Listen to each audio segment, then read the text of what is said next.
मुंबई के लक्ष्मीगंज में एक विशालकाय बंगलो बना था। उसका नाम था वीर पैलेस। उस पैलेस में बताया जाता था कि कुछ साल पहले एक जोड़ा रहने के लिए आया था और उनका अचानक से मौत हो जाती है। किसी को भी नहीं पता कि वह कैसे मारे गए, मगर कुछ दिनों पहले अभी के समय पर कुछ बंदे उसमें घूमने के लिए जाते हैं, कुछ फन करने के लिए। अमन, रोहित और संजू तीनों दोस्त उसमें घूमने के लिए जाते हैं, मगर उन्हें नहीं पता था कि यह पैलेस एक खतरनाक और खूनी पैलेस है। वह उसके अंदर तो जाते हैं और अंदर जाते ही उन्हें किसी की आवाज़ आती है। फिर वह वहाँ पर देखते हैं तो कोई नहीं होता, सिर्फ पक्षी बैठे हुए थे, कुछ कबूतर और कुछ तोता थे। उन्हें देख करके वह हंसने लगे। अमन ने कहा कि हम इनसे डर रहे थे, इनकी आवाज़ से। यहाँ पर कुछ भी नहीं है डराने वाला, यह सिर्फ एक पुरानी हवेली है जिससे सब लोग डरते हैं और यहाँ पर डरने के लिए कुछ भी नहीं। फिर अमन और अंदर गया तो उसने वहाँ पर एक दरवाज़ा देखा जो कि बंद था। अमन ने उस दरवाजे को खोलना चाहा, मगर रोहित ने मना कर दिया कि इस दरवाजे को मत खोलो, क्योंकि उस दरवाजे के ऊपर एक ताला लगा हुआ था और उस ताले पर कुछ सिंदूर पड़ा हुआ था और धागों से लिपटा हुआ था, जैसे इसे किसी ने बंद किया हो, किसी तांत्रिक के द्वारा बंद किया गया हो, इसमें कोई बंद हो जैसे। मगर फिर अमन ने कहा कि ऐसा कुछ नहीं होता, इसके अंदर में जरूर कुछ पुराना खजाना होगा जिस चीज़ को ऐसे बंद करके रखा गया हो। फिर अमन नहीं मानता और उस ताले को तोड़ देता है और ताले को तोड़ते ही उसके अंदर से कुछ चमगादड़ निकलते हैं जो अमन के मुंह पर झपटते हुए निकल जाते हैं।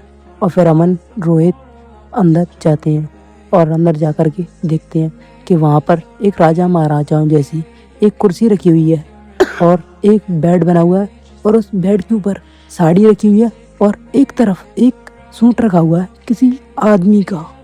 वह उन्हें देख करके समझ चुके थे कि इस महल की जो कहानी बताई जाती थी, इस पैलेस की जो कहानी बनाई जाती थी, वह सब झूठी नहीं सच्ची कहानी थी, क्योंकि उन कपड़ों से और वहाँ पर लगी हुई उन तस्वीरों से वह समझ चुके थे कि यह सच्ची कहानी है। फिर वह उस कमरे से बाहर निकल रहे थे, तभी उन्हें किसी की आवाज़ आई कि जैसे किसी ने उन्हें आवाज़ दी हो। फिर वह नीचे की तरफ आए जहाँ से उन्हें आवाज़ आई। उन्होंने देखा कि एक कमरा है जो कि बंद पड़ा हुआ है, मगर वहाँ पर कुछ भी नहीं था। उन्होंने उस कमरे को खोला तो उसके अंदर देखा कि एक कॉर्नर में कोई बैठा हुआ है।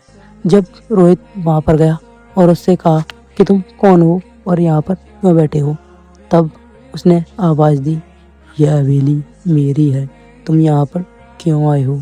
फिर रोहित कहता है कि ये हवेली तुम्हारी है, तुम हो कौन ये तो बताओ। फिर वह अपना चेहरा ऊपर करता है, एक धीमी सी हवा आती है डरावनी आवाज़ के साथ कि चले जाओ यहाँ से। फिर अमन समझ जाता है कि वह आ चुकी है, अब यहाँ से भागना ठीक होगा। वह तीनों लोग फिर भागते हैं गेट की तरफ, मगर जो मेन गेट था वह अचानक से बंद हो जाता है और वह लोग उसके अंदर फंस जाते हैं। फिर एक काली परछाई उनके सामने आती है। वह परछाई किसी और की नहीं थी, बल्कि उस राजा की थी, उस लड़के की थी जो उसके अंदर फंस गया था। और वह लड़की भी सामने आ जाती है। वह दोनों जोड़े उनसे कहते हैं कि इसमें क्यों आते, इसमें आना मना है किसी का भी, तुम्हें कहानी नहीं सुनी किसी की या किसी ने तुम्हें बताया नहीं। और उस दिन से वह तीनों लड़के कभी भी उस हवेली से, उस पैलेस से बाहर नहीं निकले और यह कहानी यहाँ पर समाप्त हो जाती है।